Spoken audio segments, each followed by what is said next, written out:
everybody, this is Dr. Joe Borio with this week's Change Your Health, Change Your Life. And I want to share with you a very interesting study, and it's talking about children, so something that's very dear to my heart. I have two boys, Joey who's 14 and Vito who's 9, and we're always talking about drugs and you know, the drugs that sometimes you hear about kids using and the DARE program they have at school and how they shouldn't be utilizing drugs, but then we're talking about drugs that are often being taken or being administered often by children for all kinds of problems. And there's a huge incongruency with just say no to drugs when our children are born. The moment they're born, they get nothing but drugs. I mean, the minute they're born, they get vitamin K shot, they get a tetracycline drop in their eye for chlamydia, they get gonorrhea, they get 30 plus immunizations. Anytime they have a sniffle, they're told to take a pill. If they have a headache, they're told to take a pill. You know, whether it's Tylenol, whether it's ibuprofen, no matter what their problem is. If they have a skin problem, a breathing problem, an infection, they're told to take a drug. If they're having trouble learning, they have drugs now. If they're too hyper, if they're too sad, if there's anything going on, there's a drug for it. And many times their kids are being told, or parents are being told, to take a drug for their child, or you know, to give their child a drug, and they don't even know what it's going to do. Well, at least try it. How's he doing? I mean, you know, it's really kind of scary. So this study I wanted to talk about, it's called The Drugging of America's Youth. And it's babies on cocaine is what it was talking about. And it was a study really evaluating Ritalin.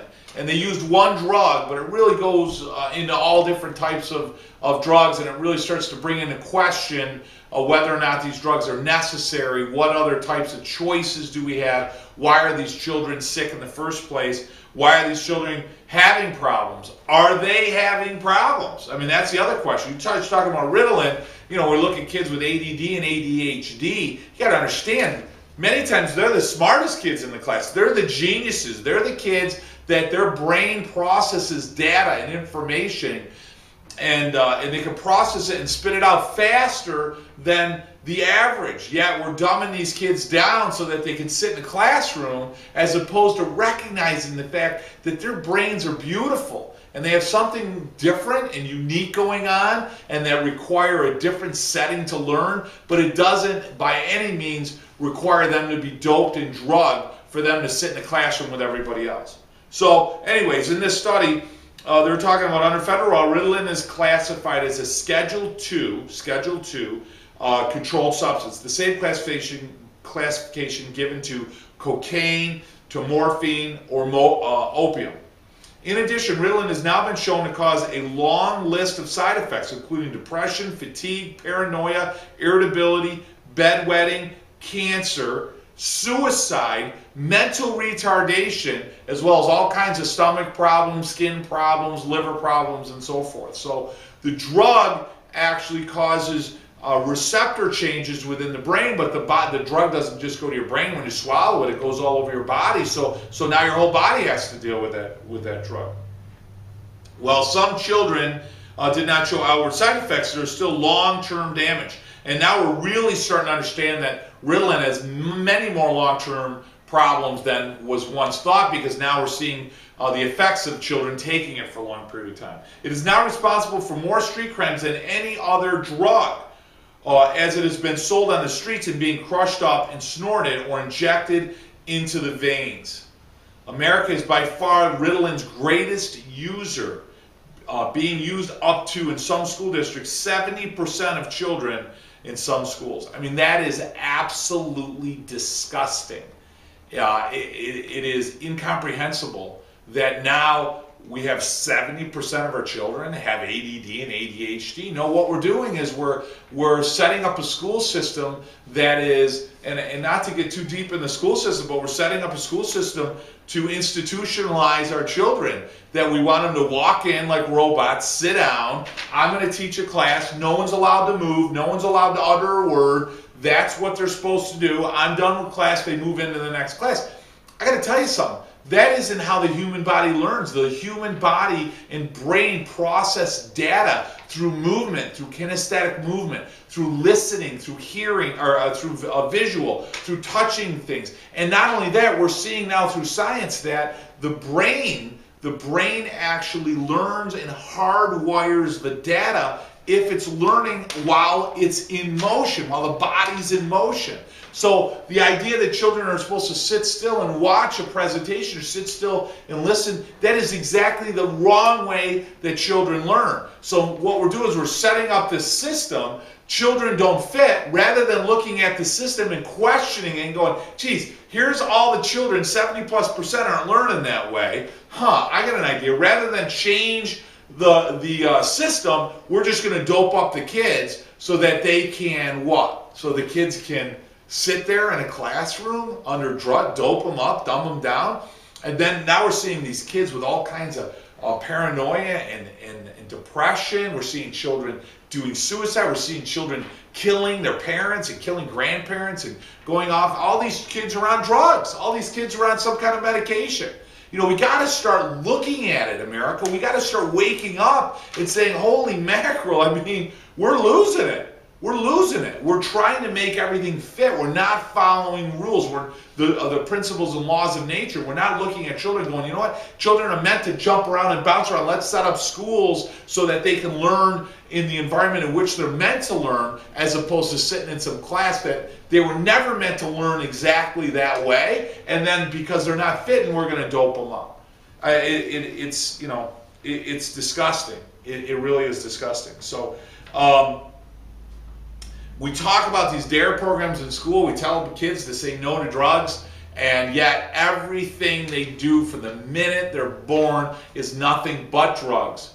It's so incongruent for a child now at 13 or 14 years old when you're saying say no to drugs. Well, Mom, every time I had anything, you're giving me a drug, but you're telling me this is a bad drug? You know, you're swallowing down Valium and Xanax and who the hell knows what. You're having a drink. You're puffing on a cigarette. You're doing all kinds of things to your body. You're saying no to me? You know, that's incongruent. We're not living by an example in which we want to leave our children. You know, there's a great video or a cassette. It's dating myself here, but a cassette that I listened to, and it was called Yes or No. And it was how to make the best decisions. And one of the examples they used, where they were using tribal decision-making, tribal wisdom. And they used American Indians, they talked about the Aborigines in Australia and different groups, Hunzas in Asia. And they said when they looked at these groups and they had to make a decision, the political group, if you will, the wise men and women of the group, would, before they ever made a decision, they would have to decide, does the decision fit for us now? Would our great-grandchildren be proud of the decision we made? And would our grandfathers and our great-grandfathers be proud of our decision that we made? So it wasn't just that quick decision now. Is this the right decision now? That wasn't the only test to determine whether or not that decision was of value. It was, geez, would our great-grandfather be happy, and would our great-grandchildren be happy? So it really starts to look at the full spectrum of that decision. It really starts to look at the ramifications and the consequences of those decisions, good or bad. And if it didn't meet that test, then the wise group would not approve that decision. They would let things be as they may until they came up with a better decision. Tell you, we could use a lot of that wisdom right now when it comes to the health of our children. Folks, the children of today, our children right now, are not expected to live as long as their parents. I mean, what else needs to happen before we have to stop and take a look and say, wow, this place that we're going, the direction that we're going, is the wrong direction. And rather than waiting till full crisis, rather than waiting till a full breakdown in every aspect of our society when it comes to the health and productivity and well-being, social, physical, mental well-being of our people, of our tribe, of our country, rather than waiting for a full breakdown, why can't we see everything now as it is and say, wow, we need to make some changes? That's what we need to do. We need to make those changes. Because this has got to become unacceptable. And when it becomes unacceptable, people are willing to take action. I hope that you're hearing some of that. You know, when we look at, in closing here, there's so many things to do and what might affect the overall health of our body. And there's laws and principles, you know, not rules, laws and principles. A rule is like the speed limit, you know, it's 55 miles an hour. You can go past 55. You with me on that? So that's a rule. A law means, listen, you put junk in your body, it's going to get sick. I don't care. It's a slow poison. It may not be cyanide, but it's arsenic. It's going to kill you. It may take a few months. It may take a couple of years. It may take 2 or 3 decades, but it's going to kill you. And we got to start looking at that. We got to start understanding that the stressful environment that we've created for ourselves is killing us. We have to look at the fact that we're not sleeping regularly. We have to look at the fact that we're constantly living in a state of anxiety and anxiousness and fear. And those thoughts in our brain make us sicker. And science is showing that in every aspect, in every experiment. Our thoughts affect our DNA. Our thoughts affect our present status of health. Our thoughts affect our longevity.